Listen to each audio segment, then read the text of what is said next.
today's topic is unit cell. Okay, what is the definition of unit cell? The smallest repeating unit of crystalline solid. Smallest repeating unit of what?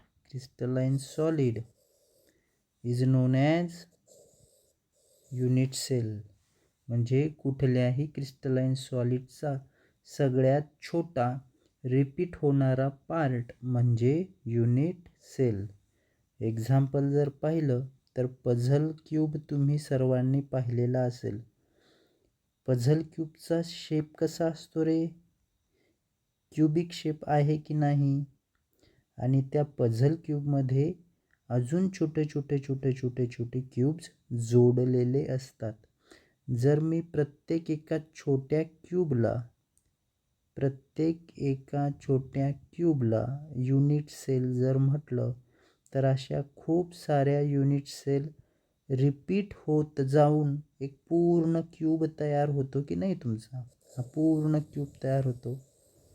मग single छोट्या क्यूबला जर मी unit cell म्हटलं तर these repeating unit of these crystal is known as unit cell. आलं लक्षात concept तुमच्या? ठीक आहे. The geometric shape of unit cell. एका युनिट सेलचा जॉमेट्रिक शेप कसा असेल?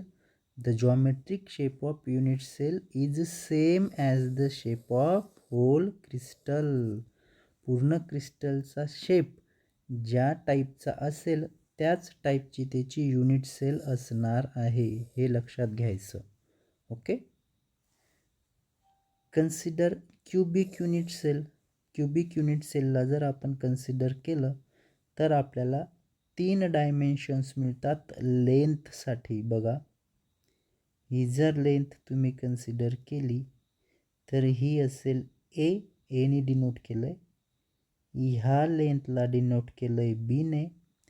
आणि जी हाईट आहे ती डिनोट केली आहे सीने. म्हणजे लेंथसाठी मला डायमेन्शन्स काय मिळाले? ए, बी आणि C. While angle between A and C, हा अँगल कशाने ओळखला जाईल? Beta. While angle between C and B is denoted by alpha. While angle between A and B denoted by gamma. म्हणून अँगलसाठी dimensions काय मिळाले आपल्याला? अल्फा, बीटा आणि गॅमा. डायमेन्शन्स कशी लक्षात ठेवायची? आता इथं बघा, ए दिसतोय लेंथसाठीचा आणि सी दिसतोय. कोण नाही आहे? ए सी आहे. बी ॲब्सेंट आहे. ए बी सी पैकी बी ॲब्सेंट आहे. मग बी फॉर बीटा, म्हणून ए आणि सी मधला angle beta. Okay. Same C आणि बी ह्या दोघांमध्ये कोण नाही आहे? ए बी सी पैकी ए नाही आहे. सो ए फॉर अल्फा, म्हणून सी आणि बी मधला अँगल आपण कन्सिडर करू अल्फा आणि उरलेला जो असेल तो गॅमा. आलं लक्षात? Next, types of unit cell. The types of unit cells are on the basis of. कशाच्या बेसिसवर पडतील हे types? Are on the basis of position of particles in the unit cell. Unit सेलमध्ये पार्टिकलची पोझिशन नेमकी कशी आहे, कुठे, त्यानुसार युनिट सेलचे 4 टाईप पडतात. कुठले कुठले?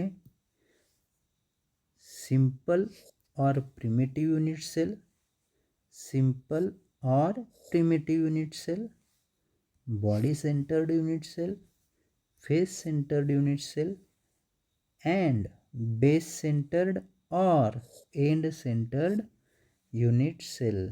आलं लक्षात? खाली डायग्राम्स दिल्या आहेत बघा तुम्हाला. Primitive unit cell that means simple. प्रिमिटिव्हलाच दुसरं नाव काय आहे? Simple unit cell. मग व्यवस्थित जर लक्षात दिलं तर हे जे ब्लॅक डॉट तुम्हाला दिसत आहेत, these are the particles of the crystal. हे पार्टिकल्स कुठे आहेत रे? फक्त कॉर्नर्सला आहेत बघा. 1 2 3 4 5 6 7 8. ओके, या 8ही कॉर्नरला हे पार्टिकल्स तुम्हाला पाहायला मिळत आहेत. म्हणजे सिम्पल युनिट सेलमध्ये पार्टिकल कुठे असतील? फक्त at corners only. Simple unit सेलमध्ये पार्टिकल्स कुठे असतील? फक्त कॉर्नर्सला. बॉडी सेंटर्डमध्ये तुम्हाला कॉर्नर्सलाही पार्टिकल्स पाहायला मिळत आहेत आणि एक पार्टिकल मात्र तुम्हाला in the centre of the body. Therefore in the body centred particles कुठे असतील? कॉर्नरलाही असतील. कुठे असतील? कॉर्नरलाही असतील आणि सेंटर ऑफ द बॉडी तिथंही एक पार्टिकल असणार आहे.